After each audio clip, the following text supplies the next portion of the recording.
A case here of the kings of cricket meeting the kings of the jungle. This was a rare day of relaxation for the Australians as they visited a local lion park before their Poulet clash with Holland.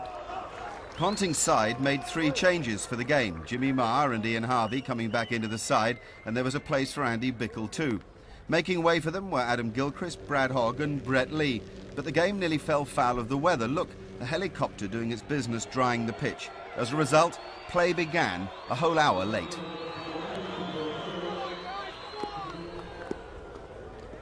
It was always going to be a tough task for the Dutch, and so it proved. Things looked ominous from the first ball of the match. Jimmy Maher dispatching Edgar Schifferle to the boundary rope for 4. There was, though, some tight Dutch bowling that kept the Australian run rate in check.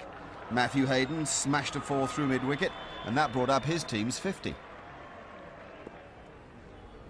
2 overs later came the Dutch breakthrough. Jimmy Maher, having helped Hayden add 52 for the first wicket, nicked a short delivery from Tim de Leyder to slip. De Leyder's teammates, of course, were ecstatic. Maher had gone for 26, and Australia were 52 for 1. The Dutch then missed a great opportunity to get the wicket of the new batsman, Damian Martin. Jan Kloppenburg failed to hold on to a difficult return catch off his own bowling. It would have reduced the Australians to 56 for 2 and maybe changed the outcome of the game. Martin, of course, took full advantage of his second chance. With opener Hayden, Martin kept the runs coming despite some accurate bowling from the Dutch. The 50 partnership came in just 38 minutes and off just 58 balls.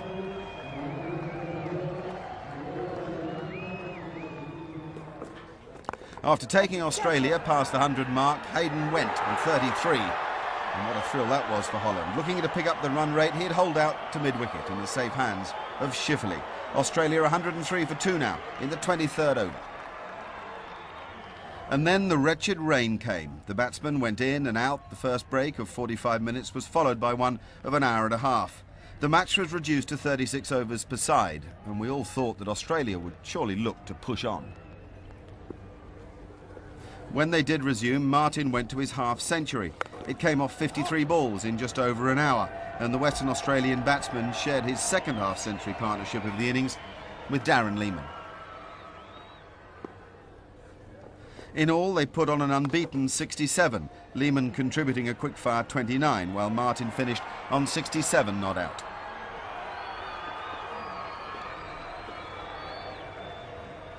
This saw Australia to 170 for 2 off their reduced 36 overs. The interruptions for rain saw the Duckworth-Lewis method come into play. The Dutch then required 198 for victory from their 36. An odd score, but that's Duckworth-Lewis for you. It took only 7 balls for the Australians to claim their first wicket. Jason Gillespie continuing his good form as he found the edge, and Damian Martin taking the catch. Dan van Bunge had gone for just a single, and Holland were 8 for 1. 15 overs later, and it was 59 for 4, with Tim de Leyder offering resistance by smashing Lehmann down the ground for 6. But it was about as good as it got for those Dutch. Once de Leyder had been dismissed by Andy Bickle, the Dutch were always struggling to reach that big target. 85 for 5 in the 21st over, and 198 looking a mile away. Bickle then trapped Reinout Schulte leg before 2 overs later, and Australia became racing certainties to increase their impressive one-day international winning streak to 9 matches. Having been hit for 6 off his previous ball, Ian Harvey then found a way through the defences of Edgar Schifferle, and Holland were 96 for 7. Bickle then reduced them to 112 for 8 when Kloppenburg was caught in the slips by Ricky Ponting. It was Bickle's 3rd wicket. The Dutch wicket-keeper, Jeroen Smits, caught at the wicket by Australian counterpart Jimmy Maher, and Holland on the ropes at 118 for 9.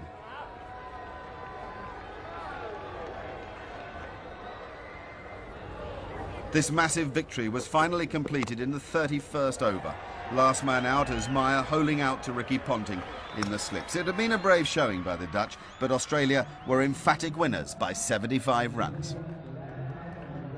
Bickle and Harvey had been the pick of the bowlers, and remember, both, of course, are reserves. They collected 3 wickets on their return to the side. It had been a job very well done.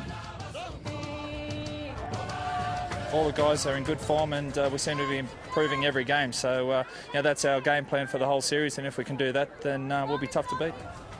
As expected, the man of the match was Damien Martyn for his unbeaten 67.